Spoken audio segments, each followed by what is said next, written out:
या सार्वत्रिक निवडणुकीच्या महायुतीच्या प्रचार सभेसाठी उपस्थित सन्माननीय संपूर्ण व्यासपीठ, माझ्या समोर उपस्थित मोठ्या संख्येने या शहरातील सर्व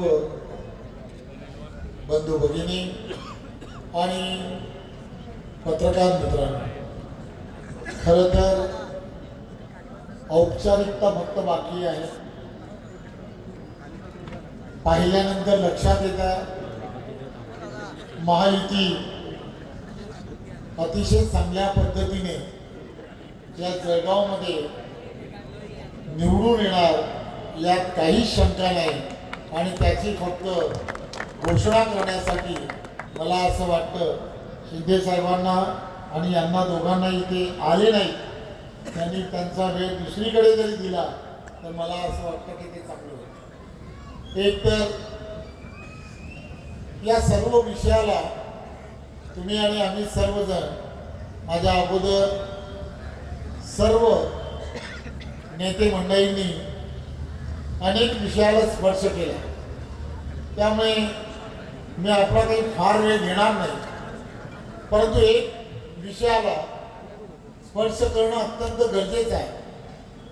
या देशामध्ये देशाचे पंतप्रधान नरेंद्र मोदीजी यांच्या नेतृत्वामध्ये आणि महाराष्ट्रामध्ये महाराष्ट्राचे लोकप्रिय असे मुख्यमंत्री आदरणीय देवेंद्रजी या दोघांच्या नेतृत्वामध्ये केंद्रामध्ये एनडीएचं सरकार आणि राज्यामध्ये आपल्याला महायुतीचं सरकार हे सातत्याने गतिमान पद्धतीने काम करतात. खरं तर ही दोनही नेते आणि त्यांच्याबरोबर असणारे महायुतीचे सर्वच्या सर्व नेते मंडळी एक विजन ठेवून सर्व ठिकाणी काम करतात. 2047ला विकसित भारत हा निर्माण करण्याच्या दिशेने आपल्याला पाऊल उचलायचं आहे.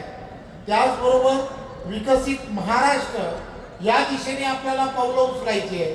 आणि त्याचबरोबर विकसित जळगाव हे सुद्धा तुम्हाला आम्हाला सर्वांना घडवायचं आहे.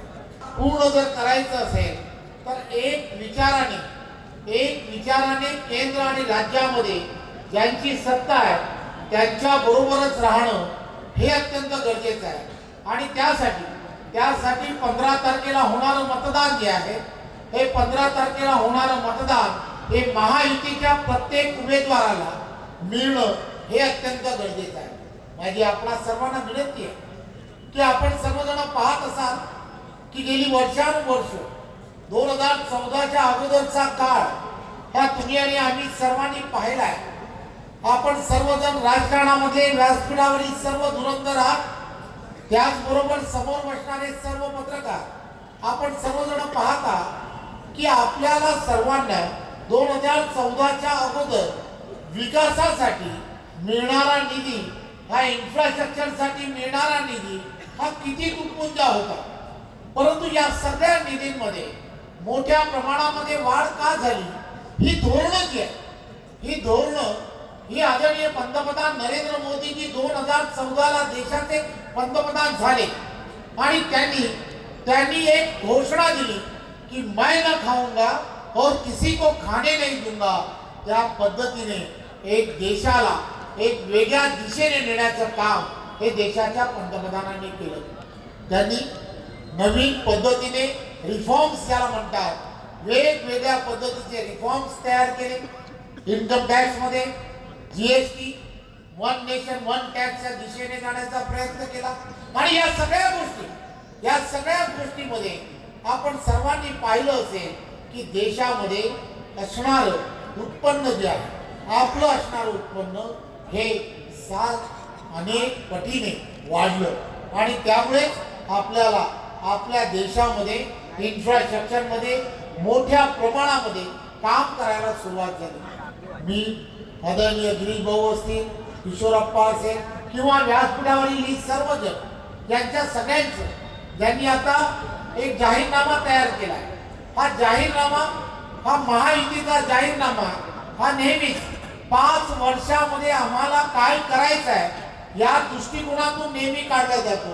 परंतु काँग्रेस असेल किंवा महाविकास आघाडी असेल यांनी जेव्हा जेव्हा जाहीरनामे काढले आणि त्यांना त्यांच्या सत्ता आल्यानंतर सुद्धा विचारलं गेलं तर ते असं म्हणतात की आमच्या जाहीरनाम्यामध्ये त्यावेळेला जे लिहिलं होतं ती सर्वच्या सर्व टायपिंग मिस्टेक असेल, ते कधीही दिलेल्या आश्वासनाला, दिलेल्या वचनाला कधीही त्यांनी पाळली नाही. परंतु त्या उलट महायुतीने जे जे म्हटलं ते सर्वच्या सर्व पूर्ण करण्यासाठी महायुतीचे प्रत्येक कार्यकर्ते आणि प्रत्येक नेता हा त्यासाठी पूर्णच्या पूर्ण कटिबद्ध असतो. त्यामुळे हा जो जाहीरनामा आहे हा तुमच्यापर्यंत सर्व महायुतीचे कार्यकर्ते हे घेऊन जातील. सर्व ही प्रभागनिहाय असणारी निवडणूक आहे. त्यामुळे प्रभागनिहाय प्रत्येक निवडणुकीमध्ये त्या त्या ठिकाणी असणाऱ्या महायुतीच्याच उमेदवाराला मतदान कसं मिळेल याकडे प्रत्येक कार्यकर्त्याने पाहिलं पाहिजे. एखाद्या बंडखोराबरोबर जाता कामा नये, ही सुद्धा दखल आम्ही सर्वांनी घेतली पाहिजे. हे पण आपण सर्वांनी लक्षात घेतलं पाहिजे. म्हणून मी आपल्या सर्वांना एवढंच सांगेन की 15 तारखेला होणारं मतदान, हे मतदान आपण बूथवरती एवढ्या ताकदीने करा. 51% लढाई तुम्हाला आम्हाला सर्वांना त्या बूथवरती जिंकायची आहे. मिळणाऱ्या मतदानाच्या 50%पेक्षा जास्त मतदान महायुतीच्या त्या ठिकाणच्या असणाऱ्या प्रत्येक उमेदवाराला कसं मिळेल यासाठी तुम्हाला प्रयत्न करायचा आहे.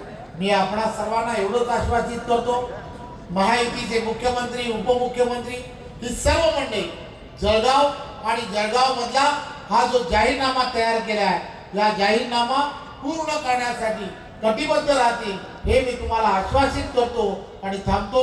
जय हिंद, जय महाराष्ट्र.